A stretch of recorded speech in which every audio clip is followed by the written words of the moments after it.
First chapter में सबसे ज़्यादा ज़रूरी जो चीज़ है वहाँ से लेके चलते हैं। तो अब होना ये चाहिए था कि पहले इनको स्ट्रक्चर ऑफ एटम सिखाना चाहिए था हमारे अकॉर्डिंग, मगर इन्होंने some basic principle of chemistry में रखकर सीधा सा एटॉमिक मास और मोलर मास बताना शुरू कर दिया, इवन मोल कंसेप्ट निकालना, और स्ट्रक्चर ऑफ एटम में एटॉमिक मास मोलर मास बता रहा है। तो थोड़ा सा इसके बेसिक लेते हुए फिर आगे बढ़ते हैं। देखो यहाँ पर ये कोई मैटर है। मैटर हम लोग जानते हैं कि क्या होता है, बताओ जरा, याद है मैटर क्या होता है? मैटर सर आई थिंक जो सर स्पेस जिसके पास मास और हाँ, स्पेस जिसके हो। पास मास और स्पेस हो, मीन्स सॉलिड, लिक्विड और गैस तीनों चीजें आ जाती हैं मैटर के अंदर। तो शुरू में ये माना जाता था कि ये सारी ही चीजें मैटर जो है, मैटर जब कह दिया तो तीनों चीजें आ गई इसमें, सॉलिड, लिक्विड, गैस। ये जो है वो पार्टिकल से मिलके बना होता है, ये अर्लियर स्टेज में माना जाता था, ठीक, अर्लियर स्टेज में। अब हुआ ये कि इसको कुछ टाइम के बाद एक साइंटिस्ट आए जिन्होंने ये बताया, ये बात 350 BC की है, ये तो जानते होंगे, बिफोर क्राइस्ट कहते हैं इसे। तो इन्होंने ये बताया था कि ऋषि कणाद थे। कणाद जो थे वो इंडिया के एक ऋषि बने हुए हैं, स्कॉलर हुए हैं, साइंटिस्ट कह सकते हो। उन्होंने कहा था मैटर जो है वो पार्टिकल से मिलके बना हुआ है, छोटी छोटी बॉल लाइक स्ट्रक्चर से मिलके बना हुआ है। तो इसको उन्होंने पार्टिकल कहा, ठीक है। पार्टिकल को हिंदी में क्या कहते हैं? कण कहते हैं। किसके नाम से पड़ा? उन्हीं साइंटिस्ट ऋषि कणाद के नाम से ये दिया गया, इसे हम पार्टिकल थ्योरी कहते हैं। तो ये बात तुम्हें लगेगा कि अरे ये तो बहुत छोटी सी बात है, जिस वक्त लोग ये जानते नहीं हैं मैटर के बारे में, उस वक्त अगर कोई ये इंसान बता दे कि जो सॉलिड पार्टिकल जिससे मिलकर बने हुए हैं उसी से मिलकर ये गैस बनी हुई है जो हमें दिखाई नहीं देती, उसी से मिलकर ये लिक्विड बना हुआ है, तो उस वक्त ये बड़ी बात होती है। अर्लियर स्टेज में जब साइंटिस्ट कोई भी थ्योरी देते हैं या कोई भी डिस्कवरी करते हैं, कोई नई बात बताते हैं, तो उस वक्त बहुत छोटी चीज़ होती है, मगर उसमें ग्रेजुअल डेवलपमेंट हो के वो चीज़ बहुत बड़ी हो जाती है। जैसे एरोप्लेन बना, तो एक दिन नहीं, किसी साइंटिस्ट ने से एक दिन सोचा होगा चलो एरोप्लेन बना लें, तो उसने बैठ के एरोप्लेन बना लिया हो, ऐसा नहीं। ग्रेजुअल डेवलपमेंट के बाद एक स्टेज ऐसी आई है कि वो प्लेन बनना शुरू हो गए, क्राफ्ट बनना, और उसमें हज़ारों टाइप की वैरायटी बनना स्टार्ट हो गई। तो ये बहुत ही अर्लियर स्टेज की बात थी। उसके बाद काफ़ी टाइम के बाद एक साइंटिस्ट आए जिनका नाम है डेल्टन। डेल्टन ने ये बताया कि जो तुम पार्टिकल कह रहे हो, स्मॉलेस्ट चीज़, ये स्मॉलेस्ट चीज़ नहीं है, इसको फर्दर और स्मॉलेस्ट एंटिटीज में ब्रेक किया जा सकता है, और ये कुछ छोटे छोटे बॉल से मिलकर बना हुआ है, ball like structure, ball imagination के लिए बोल रहे हैं, जिसका नाम उन्होंने एटम रखा। ये किसने बताया? डाल्टन ने।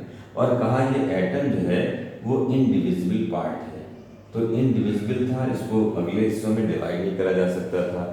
हालांकि आज हम इसके बारे में काफ़ी जानते हैं, मगर उस वक्त इसके बारे में ज़्यादा नॉलेज नहीं थी। उन्होंने कहा कि पार्टिकल स्मॉलेस्ट चीज़ नहीं है, स्मॉलेस्ट एंटिटी नहीं है, इसको फर्दर और स्मॉलेस्ट एंटिटीज में ब्रेक कर सकते हैं, और वो स्मॉलेस्ट एंटिटी का नाम उन्होंने एटम दिया, और ये फ्री स्टेट में रह सकता है।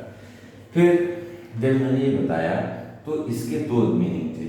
एक का मतलब होता था एब्सेंट। एब्सेंट का मतलब है, और टर्म वाला जो पार्ट था वो आया है एनाटॉमी से। अब बताओ तुम एनाटॉमी के बारे में जानते हो? एनाटॉमी क्या होता है? एनाटॉमी होता है the study of internal structure. जैसे छोटे क्लास में पढ़ा होगा तुमने, जाइलम और फ्लोएम, इनके सब स्ट्रक्चर होते हैं, टिश्यूज के होते हैं अलग अलग टाइप के शेल। तो ये जो स्टडी की जाती है जिस ब्रांच में, उसे कहते हैं anatomy. The study of internal structure is known as anatomy.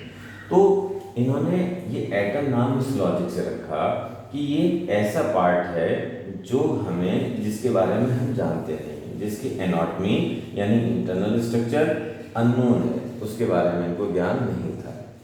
ये बिल्कुल इस तरह से होता है जैसे कोई इंसान 40 ईयर्स का है, 40 साल का कोई इंसान है, और उसका नाम है लल्लू। तो लल्लू नाम देख के बड़ा अजीब सा लगता है, जैसे अपने यहाँ ही अजीब अजीब नाम है, मिनिस्टर्स के भी ऐसे नाम होते हैं कि समथिंग उर्फ पप्पू, समथिंग उर्फ गुड्डू, ऐसा लिखा होता है। तो वो किस तरह से था कि उस वक्त तो इसकी एनाटॉमी एब्सेंट थी। आज हम उसके बारे में बहुत कुछ जान चुके हैं, मगर इसका नाम चेंज करने की तरफ हमारा कोई ध्यान नहीं गया, तो इनकरेक्टली आज भी इसको एटम ही कहा जाता है। अब जरा एटम के अंदर चलते हैं कि एक एटम किन किन हिस्सों से मिलकर बना हुआ है। ठीक, अब इस एटम के अंदर उतरे अगर तो देखेंगे कि एक एटम किस किस पार्ट से मिलकर बना हुआ है, तो उस पार्ट का नाम हम लोग देंगे बच्चों। इसको यहाँ पर लिखा हमने एटम, दो हिस्सों में से डिवाइड किया गया। एक होता है न्यूक्लियस, तो ये तो हो गया न्यूक्लियस। एक हो गया extra nuclear part, extra nuclear part ये हो गया। न्यूक्लियस में रहते हैं प्रोटॉन्स और न्यूट्रॉन्स, और एक्स्ट्रा न्यूक्लियर पार्ट में रहते हैं इलेक्ट्रॉन। अब जरा इनका स्ट्रक्चर देखें। ये स्ट्रक्चर ऑफ एटम इन्होंने क्या बेवकूफ़ी करी कि इसको सेकंड पोजीशन दिया गया। स्ट्रक्चर ऑफ एटम की कुछ चीज़ों की ज़रूरत हमें पहले चैप्टर में पड़ जाती है, तो जितनी रिक्वायरमेंट हो रही है उतना पहले बताते हुए चलते हैं ताकि हम लोग समझ लें। अब एक एटम में अगर आए तो एक एटम इस तरह से मिलकर बना होता है कि ये तो होता है इसका न्यूक्लियस, और ये चारों तरफ होती हैं इसकी शेल्स। अब तुम बताओ कि न्यूक्लियस में क्या क्या होता है? अभी प्रोटॉन, न्यूट्रॉन। प्रोटॉन और न्यूट्रॉन। प्रोटॉन पे कैसा चार्ज होता है? पॉजिटिव। न्यूट्रॉन पर न्यूट्रल। इलेक्ट्रॉन पर नेगेटिव। ठीक, तो अब ये जो है जो चारों तरफ शेल हैं, ये क्या होते हैं? इनका नाम है path of electron in which they revolve, known as shell या ऑर्बिट। इसका नाम है शेल, या इसको कहते हैं ऑर्बिट, या इसे कहते हैं एनर्जी लेवल। एनर्जी लेवल जगह कम पड़ रही है, एनर्जी लेवल, और या कहते हैं स्टेशनरी एनर्जी लेवल। ये चार नाम हैं। ऑर्बिट भी यही है, एनर्जी लेवल भी यही है, और शेल भी यही है, और स्टेशनरी एनर्जी लेवल भी इसी को कहते हैं। अब ये होता कैसे है कि इस तरह से एक न्यूक्लियस एक बॉल की तरह है, जहाँ पर छोटी छोटी सी बॉल प्रोटॉन और न्यूट्रॉन के फॉर्म में एम्बेडेड है, बंधी हुई है, और चारों तरफ शेल में इलेक्ट्रॉन इस तरह से घूम रहे हैं कि फर्स्ट इलेक्ट्रॉन इसका ऐसे शेल में घूम रहा है, सेकंड ये शेल है, थर्ड ये है, फोर्थ ये है, तो ये सब 3D में घूम रहे हैं। मगर हम लोग अपनी कन्वीनियंट के लिए इसको 2D में बना देते हैं, इस तरह से हम समझ पाते हैं। तो ये एक्चुअल स्ट्रक्चर यही है इसका, मगर इस तरह से हम लोग इसे एक प्लेन में ऐसे 3D में रिंग है, एक ये है, एक ये है, इसको सब एक प्लेन में समझ लो अरेंज कर लिया है, इसलिए कि हमें सब दिखाई देता रहे। अब दूसरी बात इसमें ये हुई कि ये जो शेल बने हुए हैं, और ये क्या है? न्यूक्लियस है। इस शेल में पाए जाते हैं इलेक्ट्रॉन्स। इलेक्ट्रॉन्स कैसे पाए जाते हैं, जरा इसको समझते हैं। एक एटम का सिंबल ये है, जैसे ये नाइट्रोजन है, यहाँ पर एक मैग्नीशियम है, तो इसका मतलब क्या हुआ? इसको हम क्या कहते हैं बताओ? ये क्या है? ये है एटॉमिक नंबर। एटॉमिक नंबर को Z से रिप्रेजेंट यूजुअली बुक में किया जाता है। एटॉमिक नंबर का मतलब है number of protons present in nucleus. Number of proton present in nucleus, तो ये प्रोटॉन्स हो गए। और ये क्या कहलाता है? Mass number. मास नंबर या एटॉमिक मास भी कहते हैं इसको, तो दोनों ही नाम है। तो मास नंबर या एटॉमिक मास क्या है? Sum of protons and neutrons present in nucleus, ये सम है।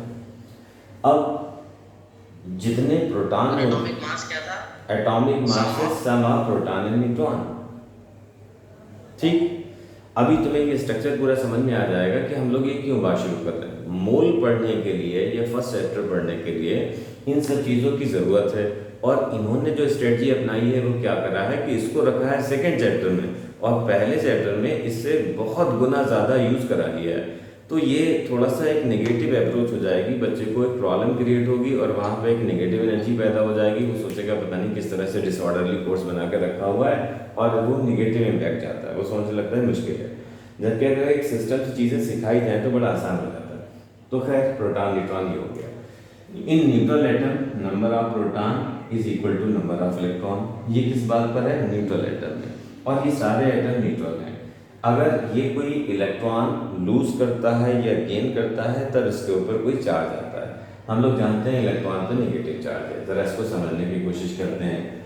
नाइट्रोजन के हमें प्रोटॉन चूँकि 7 है तो इलेक्ट्रॉन भी इसमें 7 है क्योंकि ये न्यूट्रल है। अब इसमें इलेक्ट्रॉन बनाते हैं तो पहली शेल में इलेक्ट्रॉन बनते हैं 2, सेकेंड शेल में 5। ऑक्टेट थ्योरी शायद हमने पढ़ी हो पिछले क्लास में कि कोई भी एटम अपना ऑक्टेट पूरा करना चाहता है। ऑक्टेट पूरा करने से उसका फ़ायदा क्या निकलता है कि वो स्टेबल हो जाता है और हर एक चीज़ अपनी स्टेबिलिटी की तरफ जाना चाहती है। अगर हम किसी बॉडी को रिलीज़ करें यूँ करके तो नीचे जा रही है। क्यों जा रही है?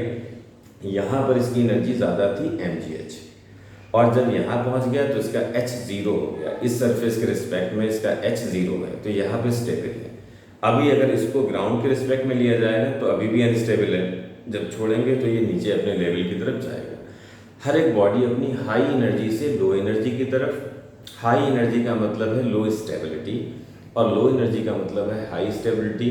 तो लो स्टेबिलिटी से हाई स्टेबिलिटी की तरफ या हायर एनर्जी से लोअर एनर्जी की तरफ कोई भी बॉडी मूव करने की टेंडेंसी रखती है, चाहे उसमें ब्रेन हो या ना हो। जैसे नॉन लिविंग चीज़ें हैं, पानी को छत पे डाल दिया, अब वो फ्लो होता हुआ कहाँ जा रहा है? जहाँ पे भी उसे कम हाइट मिलेगी तो हाई हाइट से लो हाइट की तरफ वो फ्लो होता हुआ जाएगा, क्योंकि ऐसे केस में वो ज़्यादा स्टेबल हो रहा है। बस सिर्फ एक ह्यूमन बीइंग ऐसा है जिसके पास सबसे बड़ा ब्रेन है, मगर वो अपनी कम स्टेबिलिटी से ज़्यादा स्टेबिलिटी की तरफ जाने की बजाय ज़्यादा स्टेबिलिटी से कम स्टेबिलिटी की तरफ जाता है। नॉर्मली ह्यूमन बीइंग जैसे हम लोग। अब जैसे सारे बच्चों को पता है कि पढ़ने से हम ज़्यादा कामयाब होंगे, हमारा मिशन ये है पढ़ना, मगर वो टाइम वेस्टिंग को ज़्यादा प्रेफर करते हैं अपनी चीज़ों को। तो ये हरकत जो है किसी नॉन लिविंग बॉडी में नहीं है, जो समझदार लोग थे उनके अंदर है। और वो भी क्यों है? क्योंकि उनसे ज़्यादा समझदार लोगों ने उनके माइंड को हैक कर लिया। किसी ने फेसबुक बना दिया, व्हाट्सएप बना दिया कि ये लोग जो हैं इधर अट्रैक्ट होके जाएंगे, तो वो फालतू चीज़ें देख रहे हैं जिससे कि हम स्टेबल नहीं हो रहे हैं, मगर ये सब लोग जो हैं स्टेबल होना चाहते हैं। अब क्या हुआ कि इस वक्त प्रोटॉन इसमें से 7 यानी पॉजिटिव चार्ज 7 था, इलेक्ट्रॉन भी 7 है, नेगेटिव चार्ज भी 7 है। टोटल चार्ज क्या हो गया? न्यूट्रल। +7 ने -7 को कैंसिल आउट कर दिया, टोटल न्यूट्रल हो गया। मगर इसने अपनी स्टेबिलिटी पूरी करने के लिए 2 8 बना लिया, मतलब 3 इलेक्ट्रॉन कहीं से ले लिए। उस वक्त क्या हुआ? प्रोटॉन इसमें आज भी 7 रह गए, मगर इलेक्ट्रॉन का नंबर इसमें -10 हो गया। +7 -7 को न्यूट्रलाइज कर देगा, -3 जो चार्ज बचेगा वो इसके ऊपर शो कर दिया जाएगा -3, जिसको हम शॉर्ट में बोलते हैं कि कोई भी एटम जब इलेक्ट्रॉन गेन करता है तो उस पर नेगेटिव चार्ज आ जाता है। तो उसका रीज़न ये है। इसी तरह से कोई स्टेबल होने के लिए अपना इलेक्ट्रॉन को लूज करता है, जैसे कि सोडियम बनाते हैं। Na11 है, 23 है। पहली शेल में 2 इलेक्ट्रॉन है, सेकेंड में 8 है, थर्ड में 1 है। स्टेबल करने के लिए इसके पास 2 चॉइस हैं, या तो 1 इलेक्ट्रॉन लूज कर दे या 7 इलेक्ट्रॉन गेन कर ले, ताकि 8 पूरा हो जाए, ऑक्टेट पूरा हो जाए। तो उस ऑक्टेट के लिए इजी रूट इसके पास 1 इलेक्ट्रॉन को लूज करने का है, तो 1 इलेक्ट्रॉन लूज करता है। तो पहले सिनेरियो ये है, एटॉमिक नंबर 11 होने की वजह से प्रोटॉन इसमें 11 है, पॉजिटिव चार्ज 11 है, नेगेटिव चार्ज भी 11 था, नेट चार्ज 0 था। अब इसके पास इलेक्ट्रॉनों की संख्या हो गई है 11 से घट के 10 हो गई है, क्योंकि 1 इलेक्ट्रॉन लूज कर दिया है। तो अब इसकी सिचुएशन, प्रोटॉन आज भी 11 है, इलेक्ट्रॉन 10 रह गए, तो 10 पॉजिटिव 10 नेगेटिव को पॉजिटिव 1, वही 1 जो है इसके ऊपर Na+ के फॉर्म में लिख दिया जाता है। दरअसल किसी के ऊपर भी नेट चार्ज शो होता है, तो इसको हम कहते हैं कि इलेक्ट्रॉन देने से पॉजिटिव चार्ज आ जाता है, यूँ कहा जाता है। रीज़न इसका एक्चुअल में ये है। अब जरा इसके आगे चलते हैं कि ये जो थे एटम की बात थी, इस तरह से हम किसी के इलेक्ट्रॉन, प्रोटॉन, न्यूट्रॉन निकाल सकते हैं। चलो ये प्रोटॉन, न्यूट्रॉन, इलेक्ट्रॉन का रिमूवल थोड़ा सा किया जाए। इसको हम जरा देखते हैं 2 क्वेश्चन के थ्रू। सपोज कर लो मैग्नीशियम 12 है, 24 है, +2 चार्ज है। उन्होंने कहा calculate number of protons, electrons and neutrons in magnesium atom. ये कहाँ की बात हो रही है? ये तुम्हारी बुक में दे रखा है 2nd चैप्टर में, मगर हमें 1st चैप्टर समझने से पहले कुछ चीज़ों की ज़रूरत बहुत ज़्यादा है। अगर वो नहीं समझा तो चीज़ें अधूरी रह जाएंगी, इसलिए बता रहे हैं। जब शेल बताने लगे तो उससे पहले हमें ये बताने की ज़रूरत थी, हम इधर आ गए। अब इसमें प्रोटॉन तो हमें दूर से देख के पता लग रहा है कि 12 लिखा हुआ है, 12 प्रोटॉन है। इलेक्ट्रॉन का है इलेक्ट्रॉन की वैल्यू 12 नहीं, 12 थे जब इसके ऊपर +2 चार्ज नहीं लगा था, उस वक्त 12 थे। अब +2 चार्ज का मतलब 2 इलेक्ट्रॉन लूज कर चुका है, तो इलेक्ट्रॉन 10 रह गए। और p + n दोनों का सम कितना है? दोनों का सम मास नंबर के इक्वल 24 है। p हमें पता है, प्रोटॉन्स कितने हैं? 12 हैं। न्यूट्रॉन का नंबर आ जाएगा 24 - 12 = 12 आ जाएगा। ये इस तरह से बताओ जरा कि इसमें हाँ साइड का बोर्ड नहीं दिख रहा। अच्छा, साइड का बोर्ड, अच्छा वो अपना पोर्ट्रेट ऑन करो, स्क्रीन दिख रहा। हाँ, तो उससे जो है फुल स्क्रीन आ जाएगा। तो अब देखो यहाँ नाइट्राइड आयन लिख दिया। अब नाइट्राइड आयन में तुम्हें बताना है प्रोटॉन कितने हैं, न्यूट्रॉन कितने हैं, इलेक्ट्रॉन कितने हैं, ये सारा कुछ बताओ इसमें। सब बताओ।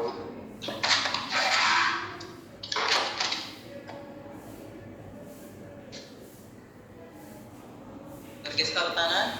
ये नाइट्राइड आयन लिखा है, नाइट्राइड N7 15 - 3 चार्ज। प्रोटॉन होंगे 7, ठीक, इलेक्ट्रॉन है 10,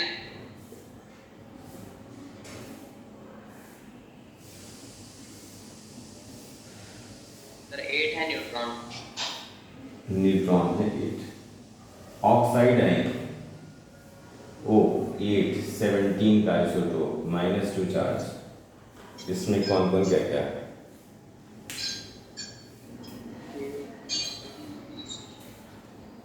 प्रोटॉन 8, न्यूट्रॉन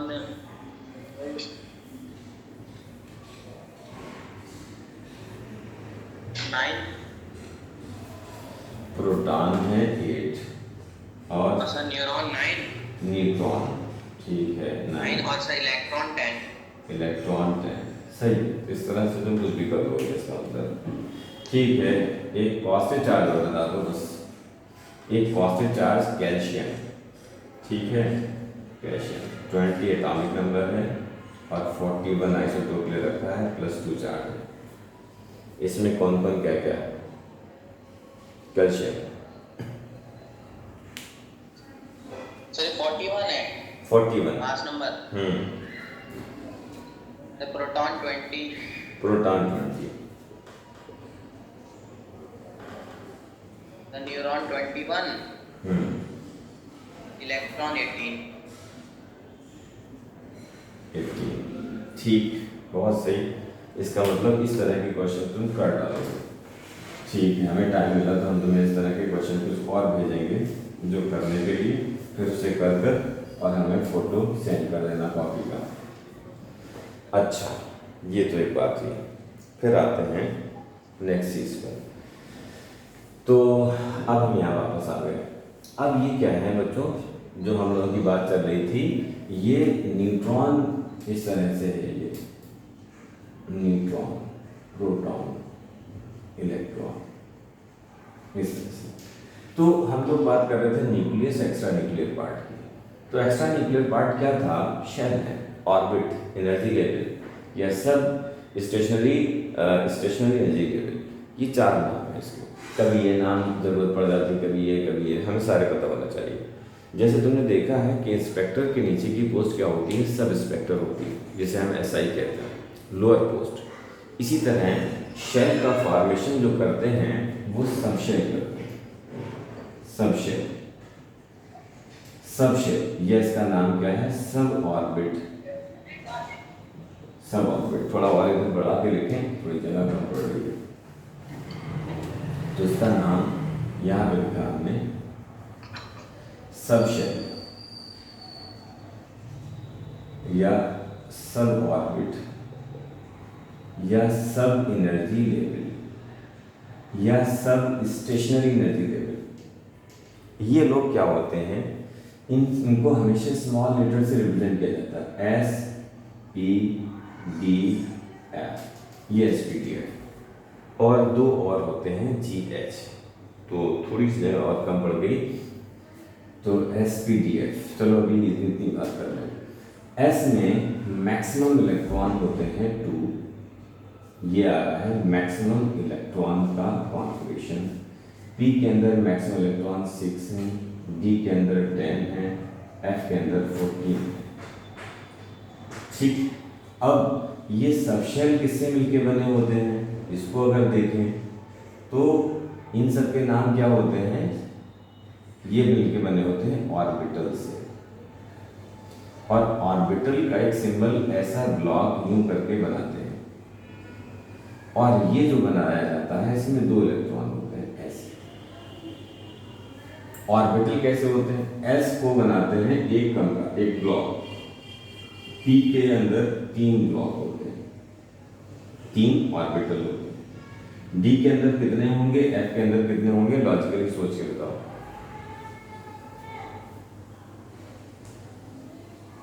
सोचो। ये दोबारा बता दीजिए ना। सब ऑर्बिट ये है। देखो शेल, एक एटम, एक न्यूक्लियस और एक शेल से मिलकर बन रहा है। ये शेल जो बना हुआ है वो छोटे छोटे सब शेल से मिलकर बना होता है। सब शेल को हम सब ऑर्बिट या सब एनर्जी लेवल भी कहते हैं, और इसको रिप्रेजेंट करते हैं SPDF GH से। 4 फ्रीक्वेंटली यूज होते हैं, और GH का नाम भी NCERT में दे रखा है, मगर ये यूज में नहीं है। तो ये सब क्या है? SPDF GH, ये है सब शेल, या इनको सब एनर्जी लेवल कहते हैं। और ये जिससे मिलके बने होते हैं उनको कहते हैं ऑर्बिटल।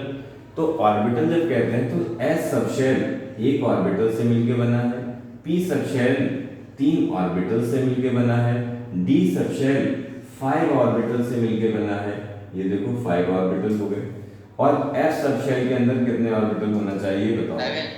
7। बिल्कुल सही है, ये हो गया D, और F को हम नीचे बना देते हैं, यहाँ पर 7 ऑर्बिटल है। जिस तरह से कॉलोनी है ना, 1 2 3 4 5 6 7, तो कॉलोनी है, वहाँ घर है, घर के अंदर चले जाए तो रूम्स हैं। इसी तरह से यहाँ पर है चीज़ कि एक एटम में 2 हिस्से हैं, एक न्यूक्लियस है और एक न्यूक्लियस के अलावा बचा हुआ हिस्सा है। बचे हुए हिस्से को सर्कुलर ऑर्बिट्स हैं, उन्हें हम कहते हैं शेल, ऑर्बिट, एनर्जी लेवल या स्टेशनरी एनर्जी लेवल।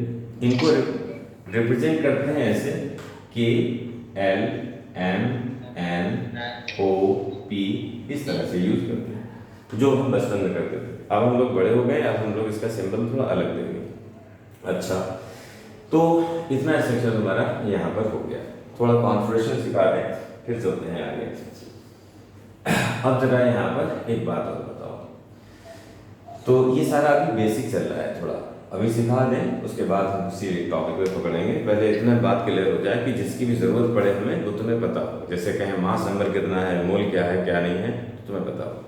तो अब जरा इसके आगे आते हैं बच्चों, ये तुमने सारी कहानियाँ देख ली। अब इसके बाद सर ये एरो का मतलब क्या? ऑर्बिटल के जो नीचे है एरो, ऑर्बिटल के नीचे ये 2 इलेक्ट्रॉन दिखाना है। इलेक्ट्रॉन जो फिल करते हैं हम लोग, तो उस इलेक्ट्रॉन के लिए सिस्टम बनाएगा कि इस तरह से हम शो करेंगे। जैसे पहले शेल में तुम्हें पता है कितने इलेक्ट्रॉन आते हैं बताओ? सेकंड में 8, फिर थर्ड में, फिर फोर्थ में। देखो इलेक्ट्रॉन का नंबर ऑफ इलेक्ट्रॉन का फार्मूला होता है 2n², और n क्या है? Number of shell. k को कहते हैं n=1, l को कहते हैं n=2, सेकेंड शेल है। n=3 का मतलब हुआ थर्ड शेल, n=4 का मतलब हुआ फोर्थ शेल, n=5 का मतलब fifth shell, and so on. तो फर्स्ट शेल में इलेक्ट्रॉन कितने आएंगे? देखो 2 × 1²। सेकेंड शेल में n की जगह 2 रख दो, कितना आ गया? 8 आ गया। थर्ड शेल में देख लो 2 × 3 का स्क्वायर, 16 कहाँ? 18। फिर फोर्थ शेल में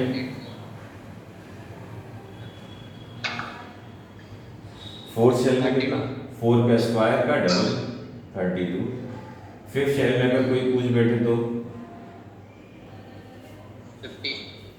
50। 6 शेल में अगर पूछ बैठे तो 6 शेल स्क्वायर करके डबल करना है बस। ठीक है सर। कितने हुए? जी सर। 6 शेल में नंबर ऑफ इलेक्ट्रॉन मैक्सिमम कितने आएंगे? 6 में सर 72। और 7th में? सर ये जो सेल की जो सर क्वांटिटी होती है, जैसे किसी में 72 इलेक्ट्रॉन्स हैं, तो सर वो कंप्लीट फिल होती है, सिर्फ 8 तक फिल होते हैं? हाँ, कंप्लीटली फिल होने में 6 वाली या 7th वाली कंप्लीटली फिल हो जाती, मगर अभी तक पूरे यूनिवर्स में जितने नोन एलिमेंट्स हैं उन सबका फिल करने पर ये खाली रहती है।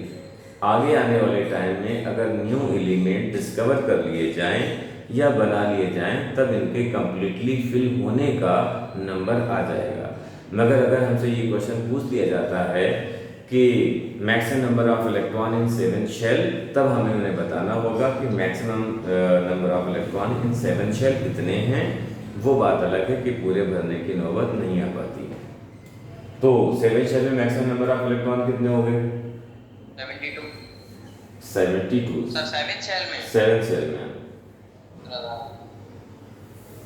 49 का टेबल तो याद ही होगा। 98। सही। तो अब यहाँ पर दूसरा सवाल, पहली शेल में 2 ही इलेक्ट्रॉन क्यों होते हैं?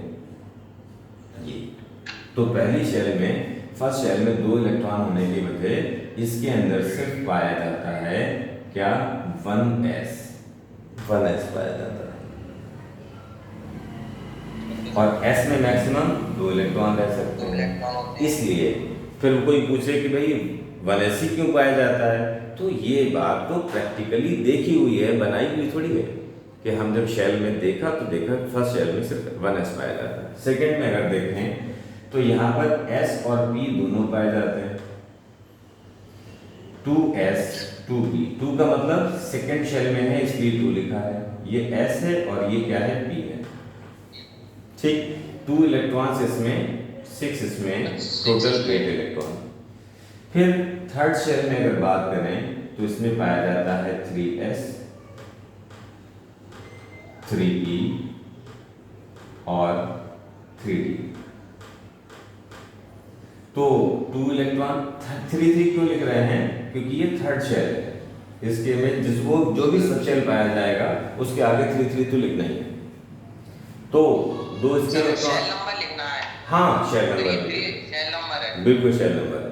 जैसे तुम्हारी बरेली की गाड़ियों में यूपी 25 लिखा होता है कि बरेली का है, यूपी 25 तो है, बाकी आगे नंबर क्या है वो अलग मैटर है।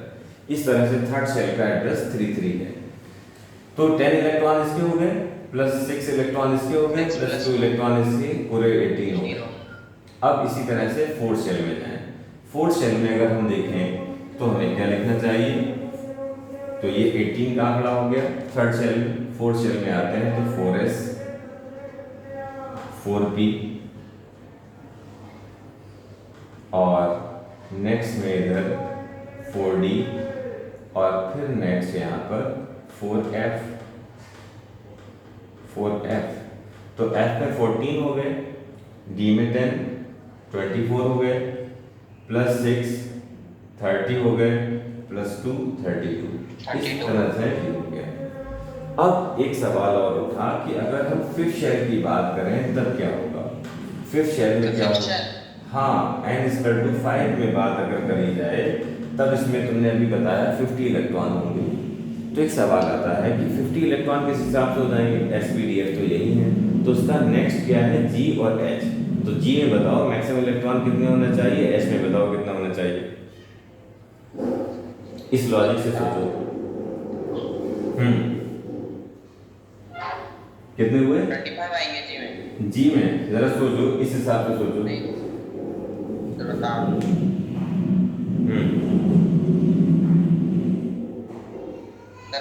तो सर 9 आएंगे इसमें। 9 रूम्स होंगे, 9 रूम्स, और हर रूम में तुम देखो 2 इलेक्ट्रॉन आ रहे हैं। इसका मतलब 18 इलेक्ट्रॉन हो गए। H में सोचो 22 22 एग्जैक्टली 22। तो अब तुम यहाँ पे देखो, अगर कोई पूछे फिफ्थ शेल में क्या है सीन, तो हम कहेंगे भाई 4s है, 4 नहीं, अब तो फिफ्थ शेल चल रहा है, 5s, 5p, 5d, 5f, 5g, 5 तो 2 इसके हो गए, 6 इसके हो गए, 10 इसके हो गए, 14 इसके, और g के 18 के, टोटल करोगे 50 आ जाएगा। इसी तरह से नेक्स्ट वाले में अगर कोई पूछे तो हमारा h आ जाएगा, मगर g और h का यूज़ अभी तक नहीं आ पाया है, मगर चूंकि एनसीईआरटी में उन्होंने इसे मेंशन कर दिया है, इसलिए हमें पूरा पता रहना चाहिए। और एनसीईआरटी की पहली ही एक्सरसाइज में इसमें क्वेश्चन दे रखा है कि what is the maximum number of electron in g and h, ये पूछा, तो वो ध्यान रखना। वो बात अलग है, अभी तक यूज नहीं हुआ, मगर क्वेश्चन में तो यूज हुई है।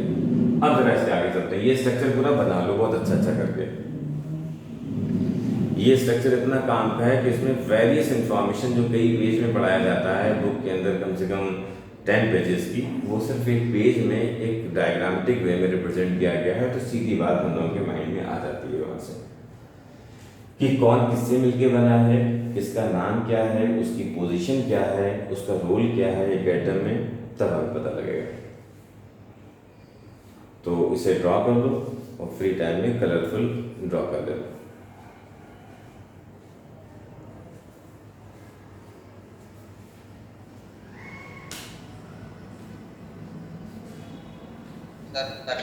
ठीक, हटा देते उसको। अब जब तुमने ये स्ट्रक्चर तुम्हारी कॉपी में बना हुआ है, तो इससे नेक्स्ट बात थोड़ी सी कॉन्फ़िगरेशन भी करते हैं कि कॉन्फ़िगरेशन भी थोड़ा सा सिखा के फिर चलें, और नेक्स्ट चैप्टर में जब इसकी पोर्शन आएगी तब उसको दोबारा देख लिया जाएगा। अब इसमें हुआ ये कि अगर हमने यहाँ पर हाइड्रोजन को लिखा तो इसके लिए हमें आबाउ प्रिंसिपल दिया गया था। अभी हमें बहुत ज़्यादा नहीं पढ़ना है, बस कॉन्फ़िगरेशन बनाना आ जाए। आबाउ प्रिंसिपल, तो आबाउ प्रिंसिपल में ये बताया गया कि इलेक्ट्रॉन की फीलिंग ऐसी होगी कि पहले हम लिखेंगे यहाँ 1s, फिर 2s, फिर 3s, फिर 4s, फिर 5s, फिर 6s, फिर 7s, एक स्पेस छोड़कर यहाँ 2p, 3p, 4p, 5p, 6p, 7p, फिर एक स्पेस छोड़कर यहाँ पर 3d, 4d, 5d, 6d, फिर एक स्पेस छोड़कर यहाँ 4f, 5f, f दो ही होते हैं अभी तक। एलिमेंट्स के फिलिंग में 2 ही f यूज हो पाते हैं, अभी तक इतने एलिमेंट नहीं बने कि हमारा 6f की भी जरूरत पड़ जाती है। अब पहला एरो आ रहा है, सेकेंड एरो ये आ रहा है, थर्ड एरो ये आ रहा है, फोर्थ ये आ रहा है, फिफ्थ ये आ रहा है, 6 ये आ रहा है, 7th ये आ रहा है, और 8th ये आ रहा है। मतलब order of energy, electrons fill होते हैं, अभी देखा सब शेल में, सब शेल में ऑर्बिटल्स होते हैं, उसमें इलेक्ट्रॉनों की फिलिंग होती है। तो सबसे पहले इलेक्ट्रॉन कहाँ जाएंगे? सबसे पहले इन्होंने बताया आबाउ प्रिंसिपल के अंदर बताया गया। आबाउ एक जर्मन वर्ड है जिसका मतलब होता है बिल्डिंग अप, बनाना। तो इसको कॉन्फ़िगरेशन कैसे बनाया जाता है? सबसे कम एनर्जी, इनका मतलब क्या था? Electrons are filled in orbitals, electrons are filled in subshells in their increasing order of energy.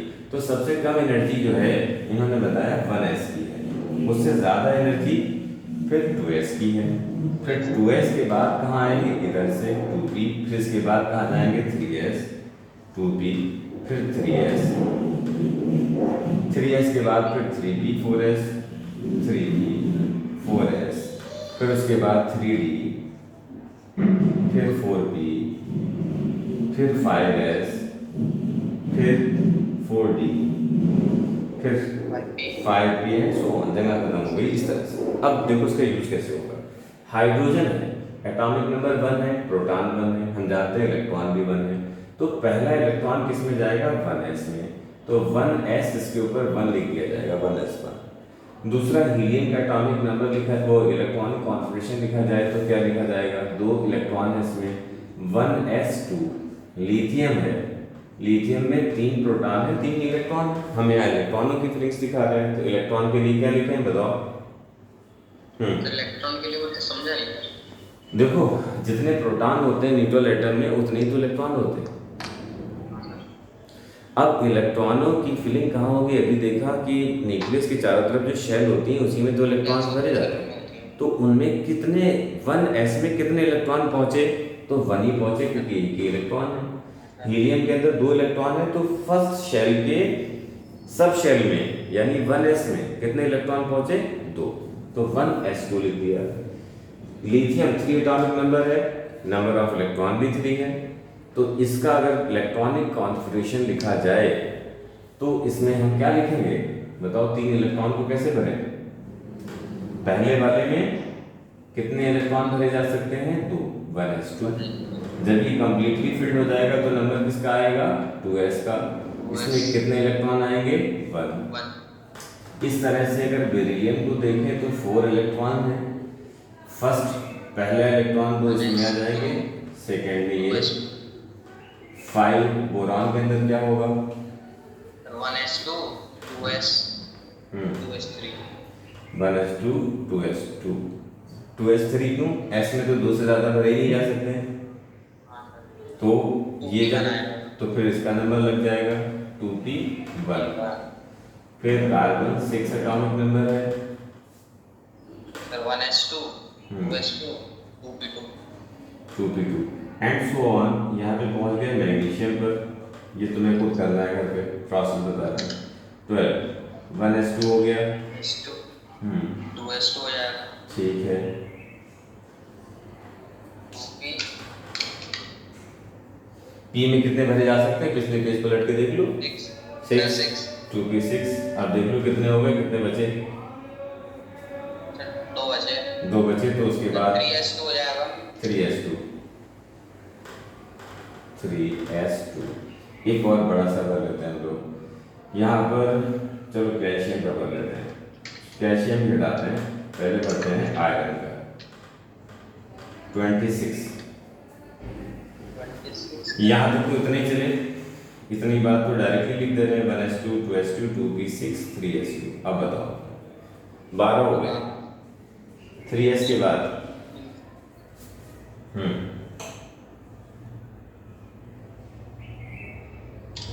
इसमें 3s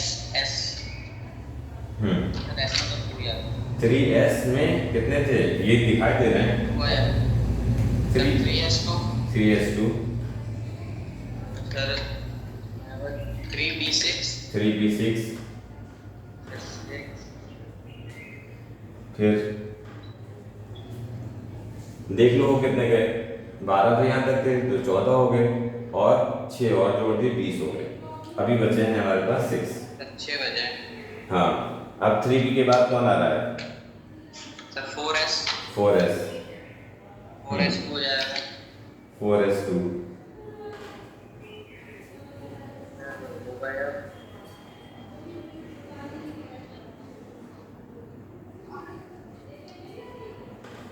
3s2 के बाद तुमने 3s के बाद 2 बार क्यों लिख दिया? 3s 3p6 फिर 4s2।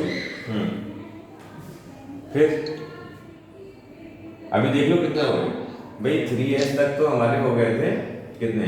12 हो गए थे। 3s के बाद आया था 3p 18 प्लस 2 3d 3 नहीं 3 कहाँ? फिर से देखो 1s हो गया 2s हो गया 2p हो गया 3s। यहाँ 3s 2 बार लिख गया था, एक बार तुमने लिखा दिया। फिर 3p 4s टोटल काउंट कर लो जो बचे। 3 आएगा। कैसे? देख लो अभी टोटल कर लो कितने हुए। 2 तो ये हो गए 12 23 सर 3d3 आएगा। 3 कैसे आएगा? देखो 2 ये हो गए 2 4 हो गए। सर 3s2 तक सर 12 हो गए। 3s2 तक 12 हो गए, ठीक। उसके बाद 3p आया तो 18 हो गए। 18 हो गए। फिर 4s आया, उसमें 2 23 नहीं 23 क्यों? 4s में सिर्फ 2 ही तो जुड़े। 18 तुमने बताया था, 2 और ऐड हो गए 20 हो गए। अरे वो सारा अच्छा 4 ऐड कर रहे हो तुम शायद। तो 20 यहाँ तक हो गए। 3D सर 6, 3D 6 डी में आएगा 6। ये है कॉन्फ्यूजन। इसके कुछ एक्सेप्शन भी हैं, क्रोमियम है, कॉपर है, ये हम लोग आगे पढ़ते रहेंगे। ये तुम्हारे एग्जाम में ये दोनों क्वेश्चन भी आएंगे, ये एक्सेप्शन की बात बाद में करेंगे। पहले कॉन्फ्यूजन को एक जनरल क्राइटेरिया बता दें, फिर स्ट्रक्चर ऑफ एटम में पहुंचेंगे, वहाँ हम डिटेल में ये स्टेटमेंट लिखेंगे और पढ़ेंगे। ये जब तुम 1s2 2s2 देखते हो तो ये इसका मतलब था। अब इसको अगर नोट करना है कर लो, वरना फिर आगे चलें हम लोग।